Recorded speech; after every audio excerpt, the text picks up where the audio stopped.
As we gather, I acknowledge that we do so on Wiradjuri land. I pay my respects to elders past, present and emerging, and I extend that respect to all Aboriginal people present here today.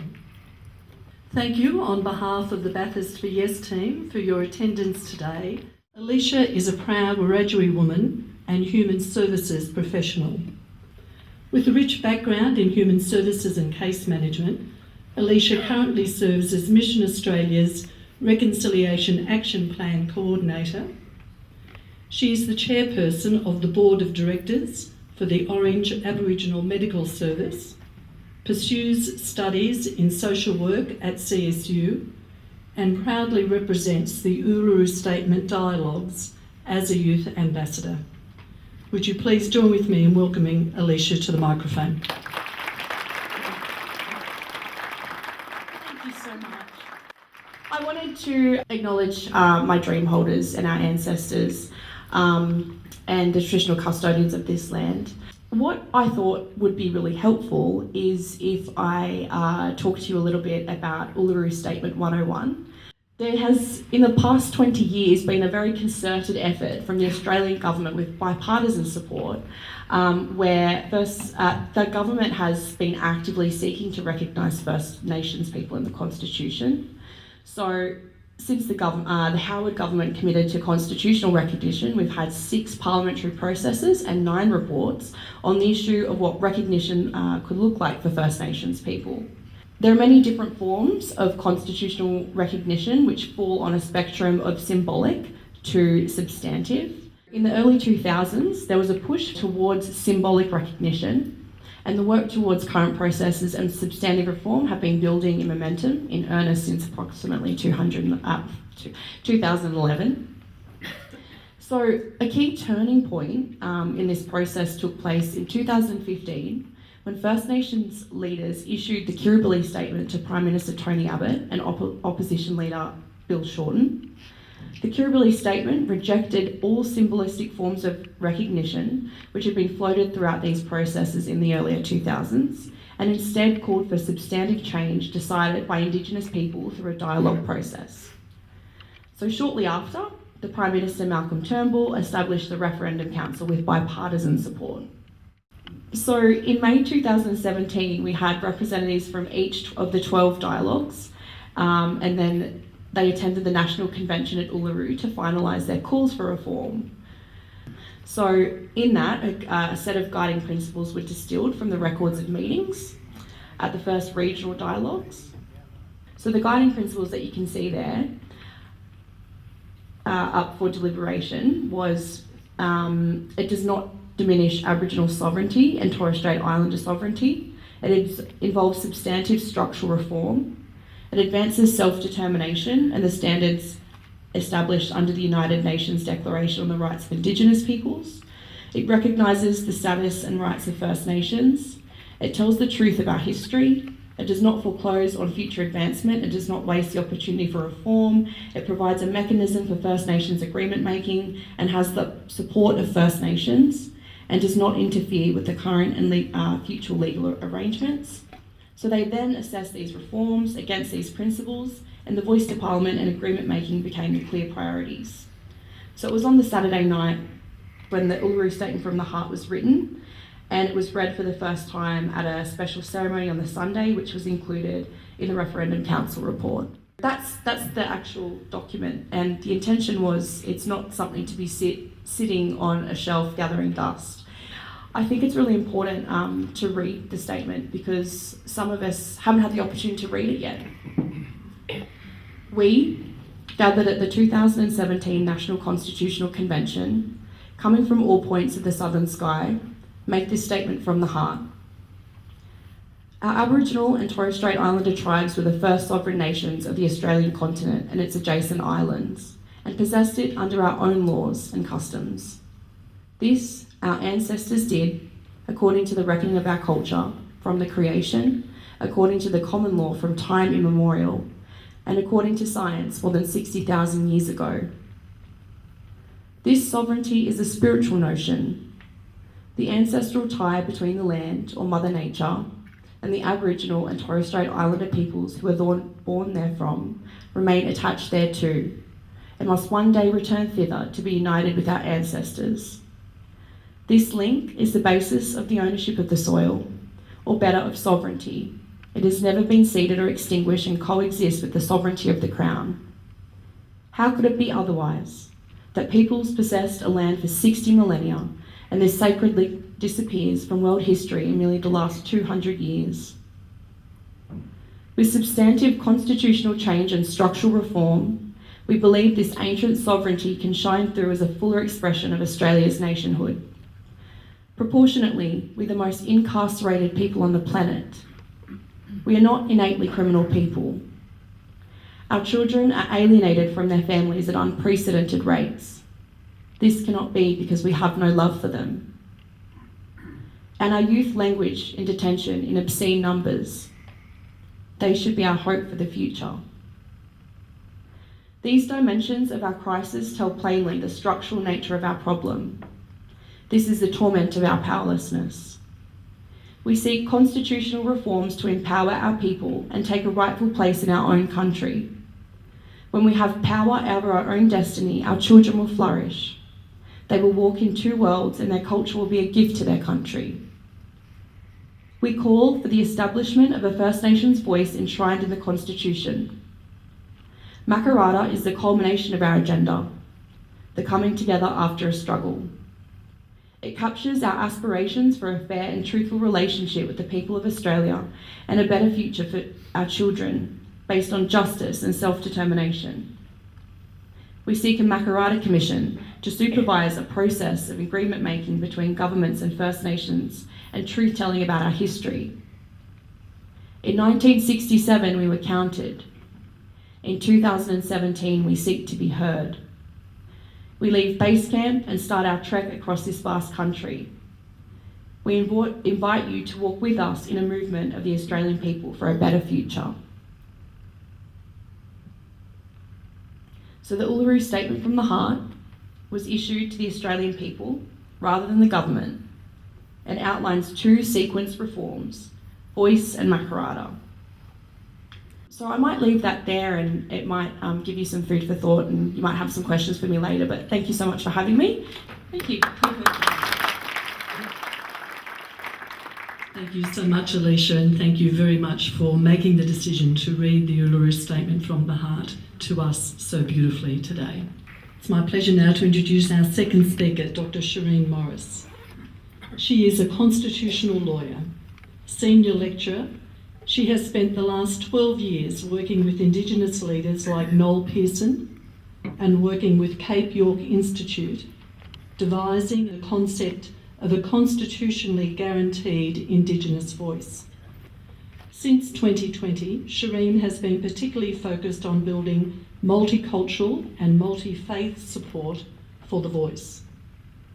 Her books include Statements from the Soul, The Moral Case for the Uluru Statement from the Heart, 2023, A First Nations Voice in the Australian Constitution, 2020, A Rightful Place, A Roadmap to Recognition, 2017. Thanks for that introduction, and I too want to extend my respects to the traditional owners of this land and pay my respects to their elders past and present. So as mentioned, my name's Shireen. I'm a constitutional lawyer. I'm of Indian and Fijian Indian heritage. I was born down in Melbourne, but around 12 years ago in 2011, I was studying law at Monash University, and I did this program called the Aurora Internship Program, which takes you off to volunteer on your uni holidays at Indigenous organisations. So I went off and volunteered at Cape York Institute up in Cairns, where I met the Aboriginal leader Noel Pearson. And I must have done something to impress Noel, because unexpectedly he offered me a job working on this question: how do we recognise Indigenous peoples in the Constitution? So I went on to work with Noel at the Institute for 7 years, and it's now been 12 years of collaboration with him and other Indigenous people around the country on this issue of great importance.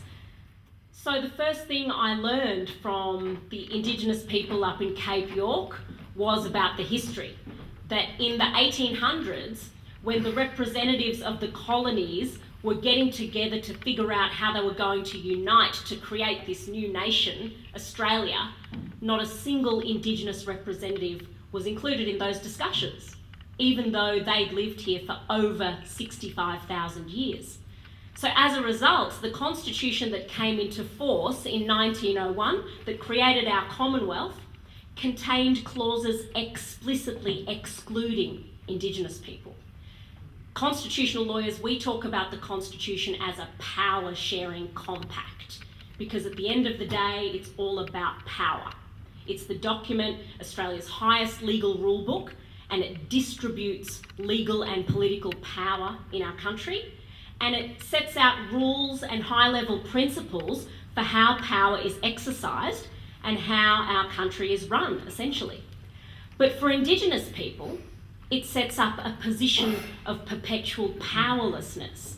And you would have heard Alisha, when she was reading out the Uluru Statement, talked about the torment of powerlessness that Indigenous people have experienced in this country. Well, in my view, that powerlessness has its source in the Australian Constitution, which sets up this really top-down power relationship with Indigenous people, where governments and parliaments have all the power and Indigenous people have very little power. You know, Noel always used to talk about the elephant and the mouse dynamic that characterises Indigenous affairs in this country, because you've got Indigenous people who are 3% of the population.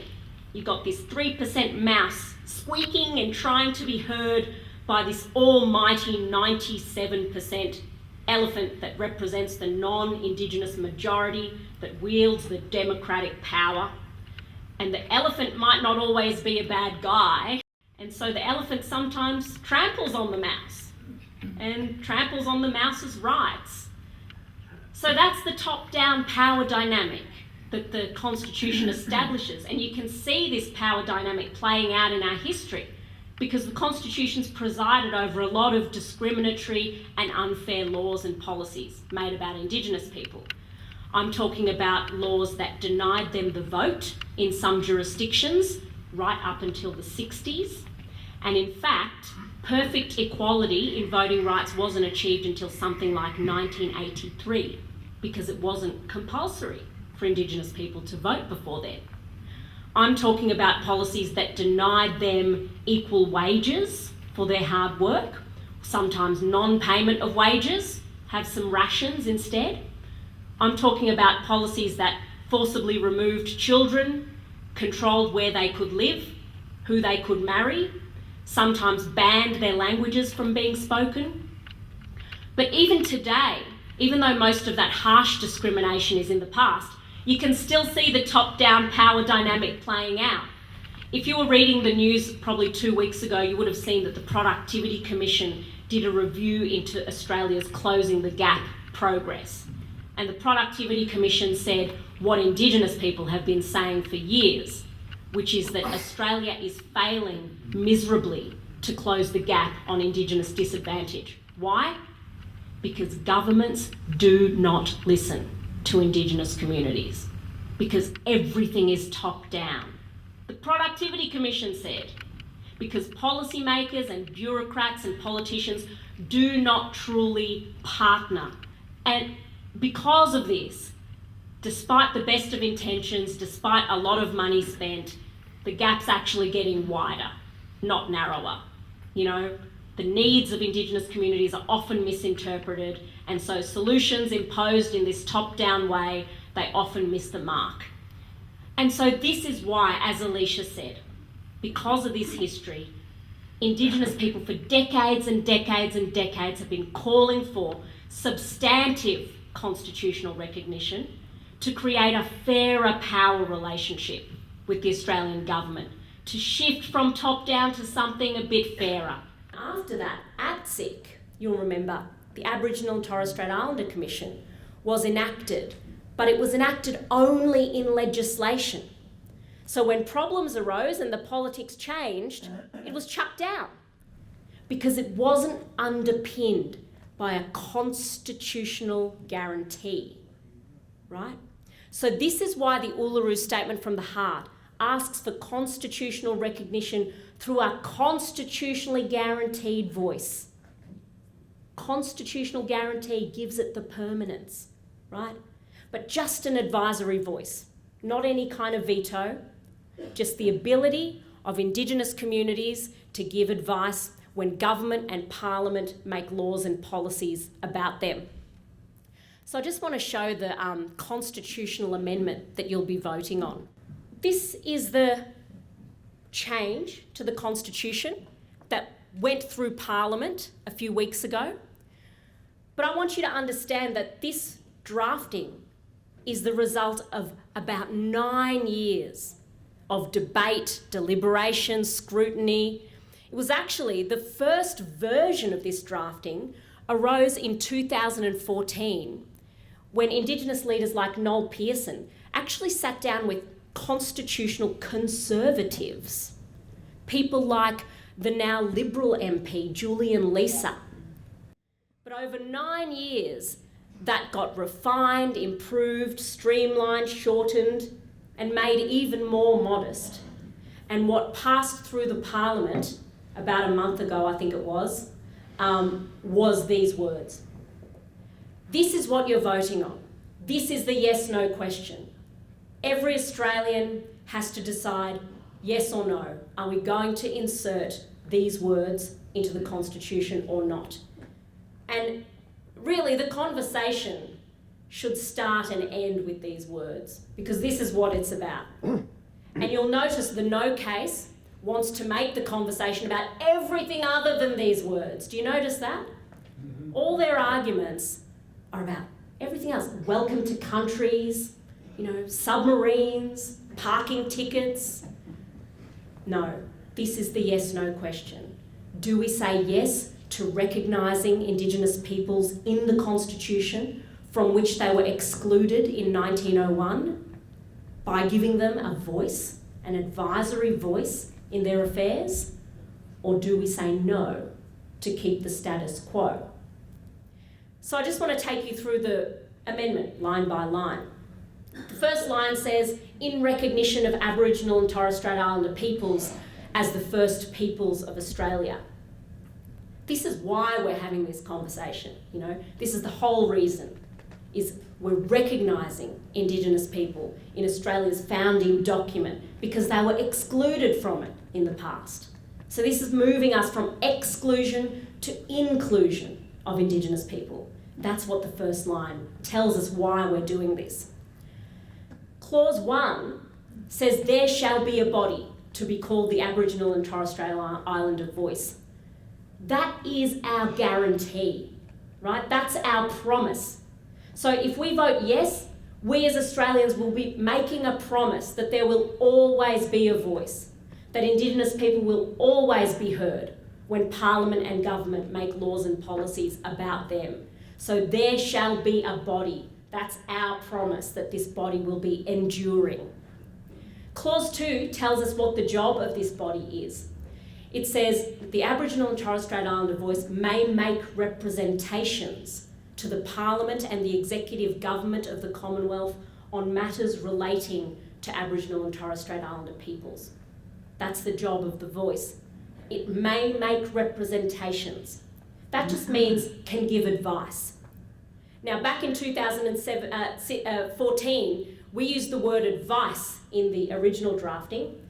Somewhere along the line, over 9 years, advice was changed to representations to make it even more modest, to make it doubly, triply clear that this is non-binding, right? The advice doesn't have to be followed. It's just representations. It's up to government and Parliament what they do with that, whether they follow it. Government and Parliament stay in charge. It is simply the ability to make representations, in other words, give advice. Clause 3 is really important. It says Parliament shall, subject to this Constitution, have power to make laws with respect to matters relating to the Aboriginal and Torres Strait Islander voice, including its composition, functions, powers and procedures. So whose job is it to decide the detail and enact the detail? You know, when people say to you, oh, where's the detail? Who's hiding the detail? We should show them the drafting and show them clause 3.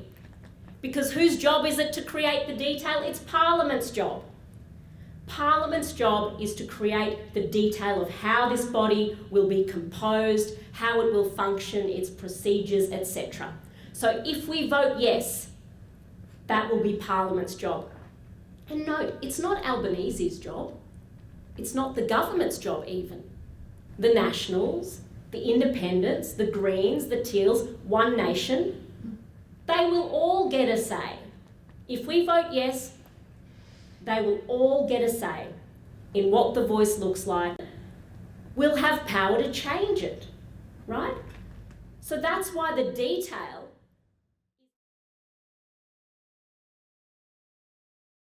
evolve and change over time, right? What we're voting on is the principle.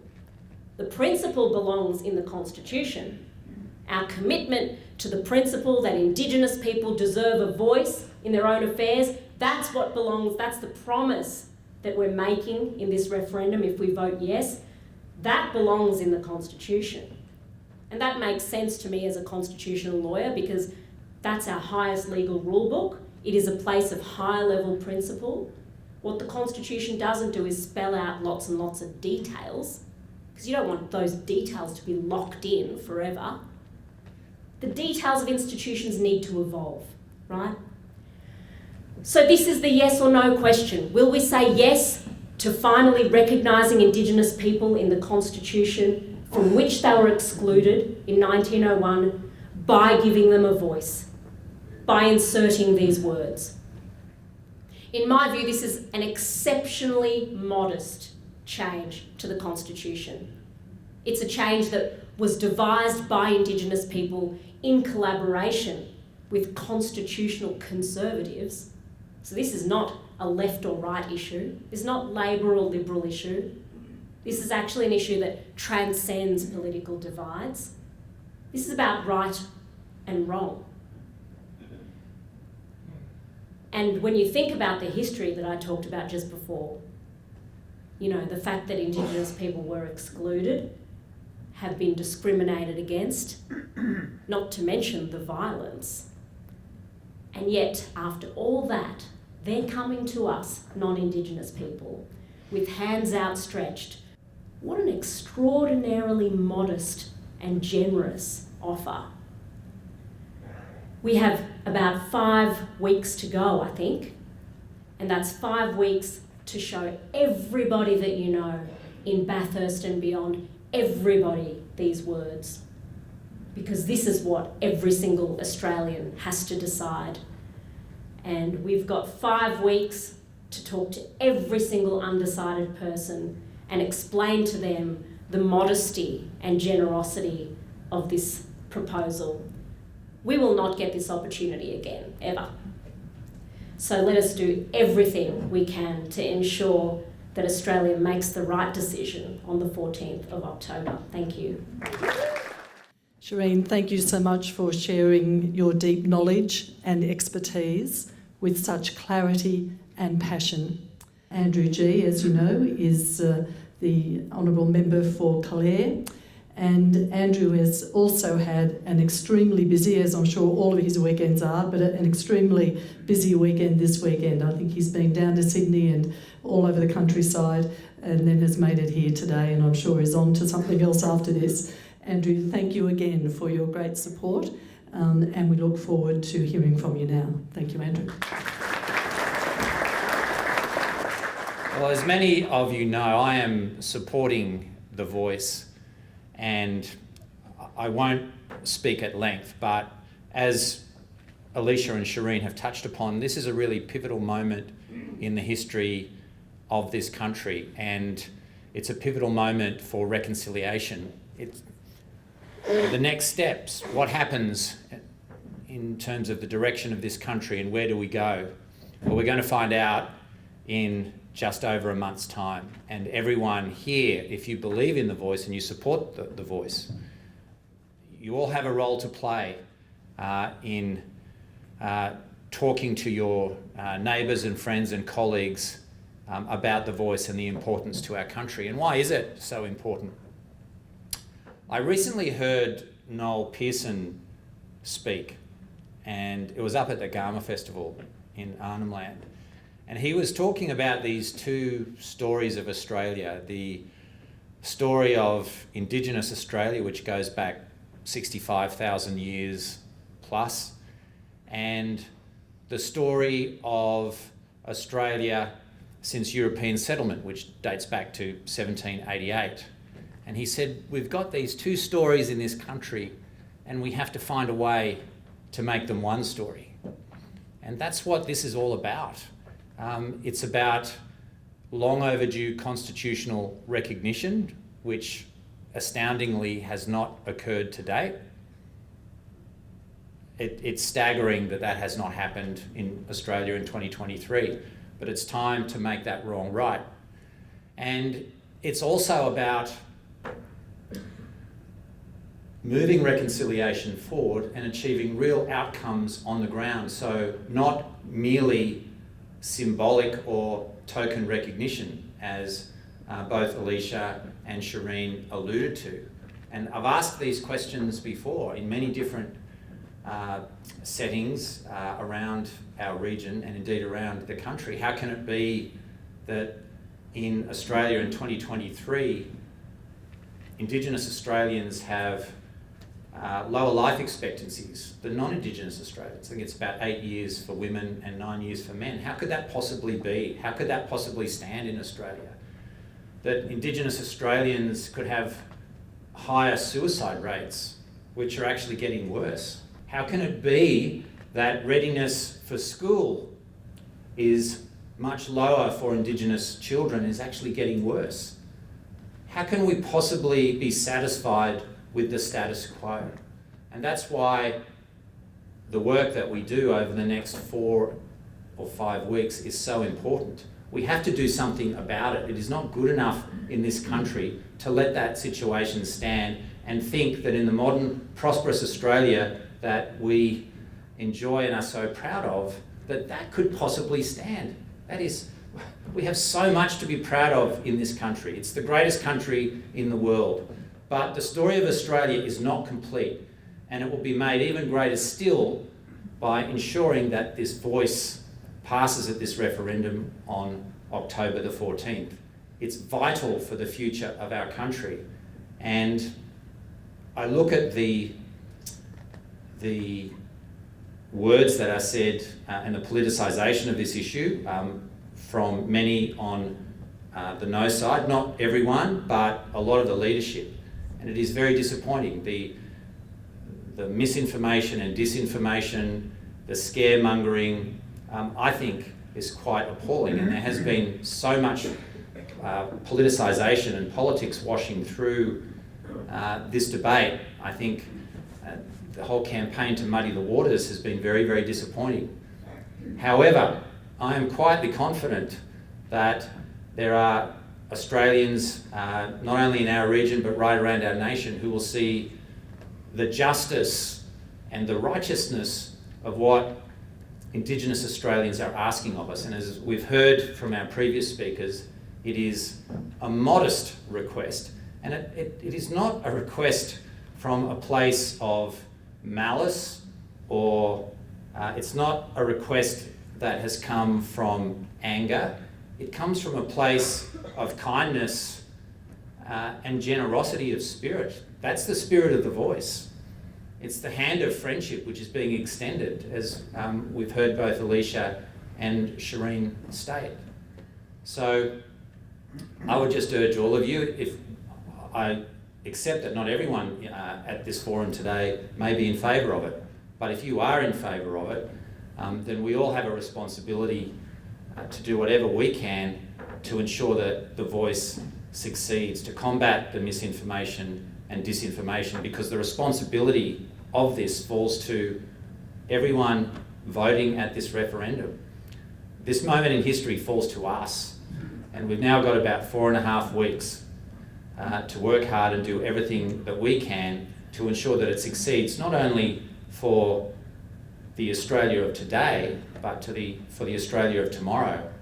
and it's vitally important work, and I would urge you to get behind the voice and do whatever you can in your own social circles, your workplaces, sporting groups, church groups. It doesn't matter. If you believe in the voice, then I would urge you to get out and fight for the voice and do whatever you can, whatever is in your power, to help make this succeed. Thank you, ladies and gentlemen. So now we move to the final part of our gathering, and that is our Q&A. But the main argument that I hear from the mayors is, where is the detail? Where is the detail? What's going to happen once we have a voice?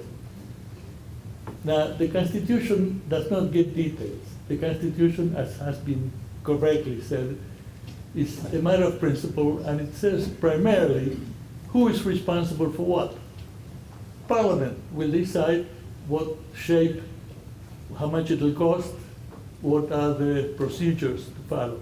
But I would also like to know what your insight is into why the National Party decided to take the no side, and in fact, as I see it, started the whole political side of this discussion of the voice. I wasn't actually in Canberra when they made the decision. I was literally on my way to a funeral in Eugowra, one of the much loved residents who'd passed away. So I wasn't there for the party room discussion, but I think that it was, I was shocked that neither the Liberals or the Nationals just allowed a conscience vote for their members. I thought, like Mark Speakman did in New South Wales as the New South Wales Liberal leader, I thought that would be the way to go. But I think there's a lot of politics in it, and I think that they were believing that their base was dead against it, and that's possibly true. A lot of their supporters, their members may well be against it. Not all of them would have been against it. But I think there's a lot of politics washing through it as well, and I think that they probably thought that it was a good way to rally their base. I think I'm still getting fundraising emails from them saying oppose the voice and please donate generously to our party. So I think there's an element of that that is washing through it. And I think that they were just hell-bent on doing it. They didn't even wait to see what the question was. I mean, that's how appalling it was. And I look at the way the debate has rolled out now, and I'm quite appalled by it. And I'm really glad that I'm not going along for the ride with that and just sitting in a back seat going along with that, because it's tremendously disappointing for the country, I think, that they have taken the low road so low, and which is what has happened. Not all of them have, but there's a lot there in those leadership positions that are driving this. And I think it's been quite appalling the way that some of them have chosen to prosecute the no case. And not everyone has done it, but a lot of them have. And I think it's quite shameful, to be honest with you. I'm glad I've got nothing to do with it. So is there like a way that you would recommend that I could try to inform like my fellow Year 12 cohorts at the school? As a young person, feeling very passionate about this, I strongly advise that you be loud, be proud. We say don't be shame, be game, and keep going. And don't underestimate the influence that you have just by having conversations with people, and that goes to everyone, because this is about a dialogue process. This is about talking to your friends, talking to your family. They should at least be sharing the information, right? The fact that we're doing this historic thing, having a referendum, so perhaps the teachers could be persuaded just simply to explain what the referendum question is, what it's about, the yes-no arguments that everyone's received. Students could go through that. So at least the ones who are voting are making an informed decision. Neutral fact check, labs and stuff like that are out there have pinpointed many examples of misinformation in the no case that's presented in this booklet. and none in the yes case. And I think that sort of speaks to how this debate is playing out, right? That the no case is relying on a lot of misinformation, disinformation, as Andrew said. The yes case has to rely on facts, has to explain the truth. Like, that's our job, you know? And so in some ways it's a harder job in the age of social media when mistruths, you know, generate more engagement, but that is our job. And I guess the other perspective to take is that it's, in a way, it's easier to just tell the truth, you know? And the truth is that this is a simple and modest proposition for an Indigenous advisory body so that Indigenous communities can have a say when Parliament and government make laws and policies about them. So that's our big challenge, is getting out there and proactively refuting some of the myths and lies that are floating around. I've been around long enough to be extremely cynical of politicians, present company accepted. I genuinely believe they will only ever make decisions based on populist votes, if you like. Do you have faith that as the next generations come through, and the younger kids, who I have a lot of faith in, they're very different to when I was young, that elephant will grow ears and eventually its hearing will get better, and we have hope to actually listen to the voice. Look, I think it highlights the importance of having a voice constitutionally enshrined so that it can't be abolished at the stroke of a pen, or it doesn't just get swept away as part of someone's thought bubble, and you see this a lot. So, yes, I have faith that this model can and would work in many different ways, from the bigger picture issues, but also to nuts and bolts issues on the ground. And yeah, the government of the day does not have to accept the advice, but I think that, and it's non-binding, and some people say that's actually a deficiency, that it should be binding, but let's not get into that argument. It's non-binding and provides advice. But I think if you look at the array of issues facing Indigenous communities, and just education, for example, there's an educational program out at Lake Canobolas, at the scout camp there on the banks of Lake Canobolas, called Narangu Yalbalinya, and it's basically a program designed to re-engage boys disengaged with education. They've become disengaged they could be bullied, issues at home, who knows, many different issues. And the Education Department shut the program down. So the Aboriginal Medical Service and the Land Council at Orange and the teachers at Canobolas High said, well, we're packing up and we're going out to Lake Canobolas. So they're teaching these boys, and I think soon to be girls, out at the scout camp in a couple of classrooms out there, and it's having really, really great results. And that's something that the voice could elevate and raise. And those teachers are crying out for a voice to get more support for their program, but for something that is so simple in concept that could be rolled out around Australia. It's communities getting involved in education. It's educators working with the community and listening to them, and that's what the voice is all about. It's listening and doing. So yes, I think that there may be cases where a government would not listen, and yes, there is a lot of political self-interest in government decisions. We can't deny that. You're seeing political self-interest in the way that this voice debate is being played out.